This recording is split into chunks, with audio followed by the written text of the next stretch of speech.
It's a different process because the books are obviously for kids, less complicated, not nearly as many moving parts, characters, subplots, things like that. The inspiration came from my daughter, who is 25 years old and teaching fifth graders. And she emphasizes reading. And 2 or 3 years ago, when she started teaching, she told me that the kids have a lot of stuff to read. They have a lot of fantasy, a lot of historical fiction, a lot of biographies.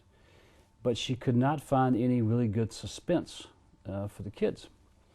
And over dinner one night, she said, "Dad, could you write a suspenseful novel for kids?" And that was the inspiration and the challenge to do so.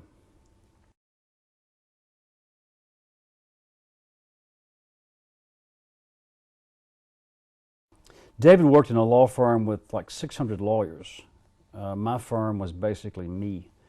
But there were a lot of long hours, a lot of difficult work, and a lot of work that was not that satisfying or gratifying. And after 10 years of that, I was pretty well burned out. And that burnout is not unusual in the U.S. among young lawyers.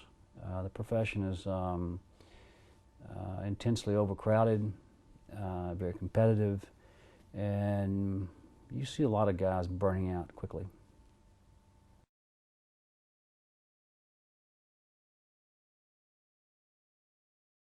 I have been very lucky with Hollywood. I've had 9 of the books adapted. 8 of the films were enjoyable. Only one really bad one. The Chamber was a bad movie. I stay away from it. I try to sell the film rights to people I know or people who have good track records. But overall, I've been very, very lucky.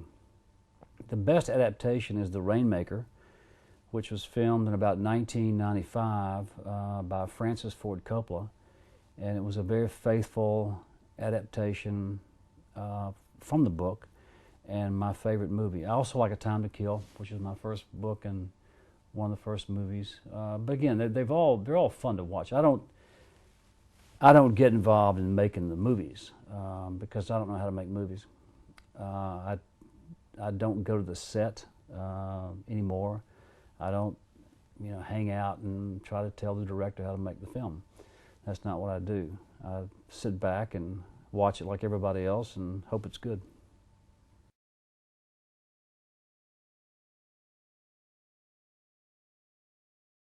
There's no special reason I chose Bologna. I chose it because I threw a dart at the map of Italy and it landed in Bologna. I wanted to go. The Broker could be set anywhere in the world. If you think about the story, it could be set anywhere in the world. At the time, I was traveling a lot in Italy, and I had never been to Bologna. I'd been to the other, major cities, major parts of the country, but never to Bologna.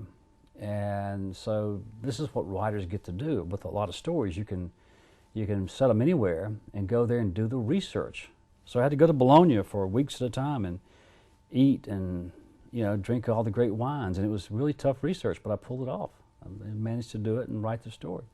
But no, I was just curious about Bologna, and that's why I set the story there.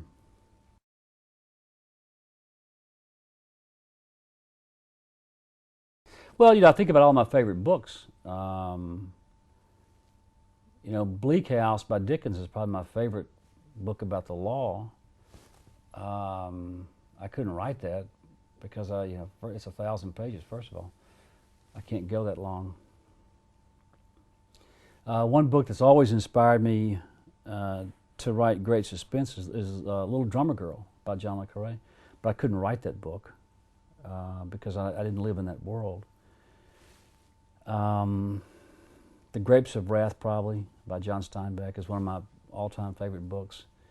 And I probably could not have written that book, but I could have gotten pretty close.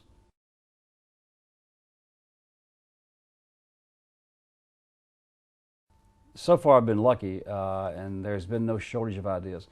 I spend a lot of time watching lawyers lawsuits, trials, litigation, trends in litigation, legal issues. I mean, that's what I understand. That's sort of my, I guess, DNA. And when when you live in that world, especially in the U.S., there's no shortage of stories. And I'm always on the prowl for a story that I can take and twist here and there and fictionalize and turn into something that I think will be a very compelling read. And that's what I do almost daily, just always on the prowl for stories. And after, I don't know, 25 books or whatever, I've yet to have a serious case of writer's block. In fact, it's usually the opposite. The question is, what book do I want to write next? And that's where I am now. The Litigators came out last month, and I'm thinking about the next book, as always, looking down the road, always thinking about the next story about lawyers and trials and issues.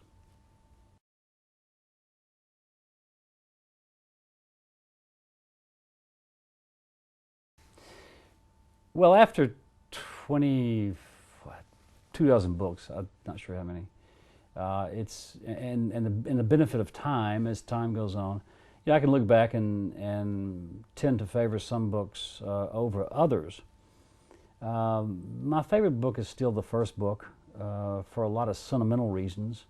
A Time to Kill was the only book I've written without a deadline. It's the only book I've written, I guess, sort of in a vacuum. I didn't know I was going to finish the book. I didn't know it was going to get published. I didn't know what was going to happen after I finished the book, so I was in no hurry. The manuscript was almost 1,000 pages, and it was a mess, but I put in everything I wanted to put into the book. And I think for that reason, it's probably a better book. Others, I like A Painted House, which is a childhood memoir that's fairly accurate. No lawyers in it. I have my favorites, and I have others that I look back on. And when you write a book a year, when it's time to write, you pick the best idea and go with it. That idea, that book may not always measure up to some of the others, but I'm not going to tell you which ones I don't like. I've been fortunate so far with the choices.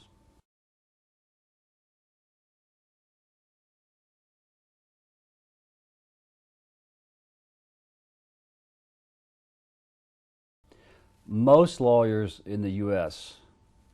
are honest, hardworking people who don't make a lot of money. When it comes to fiction, though, the problem is nobody wants to read about those guys.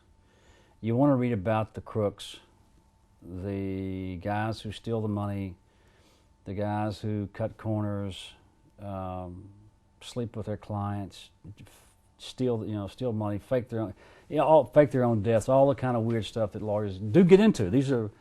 Most of these stories are based on something that really happened, but no, most lawyers are honest people. I know them. They're my friends, and they work hard and don't make a lot of money.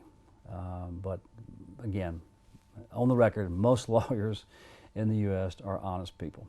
I've said that many times, and nobody believes me, but I swear it's true.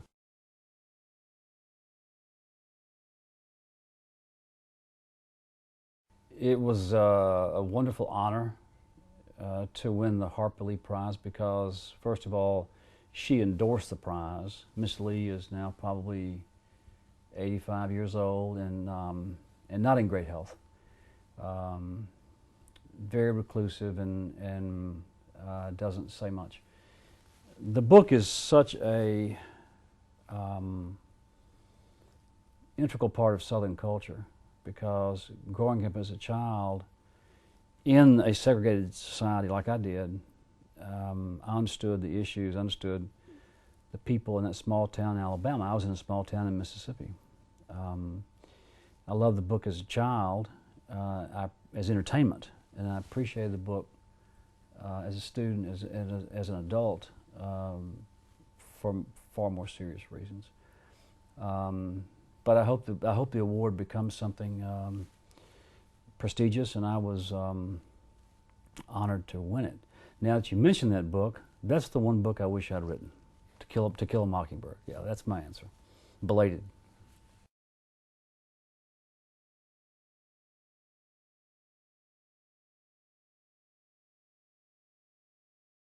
My goal with writing The Litigators, first and foremost, is to entertain always, and to tell a compelling story about a courtroom drama.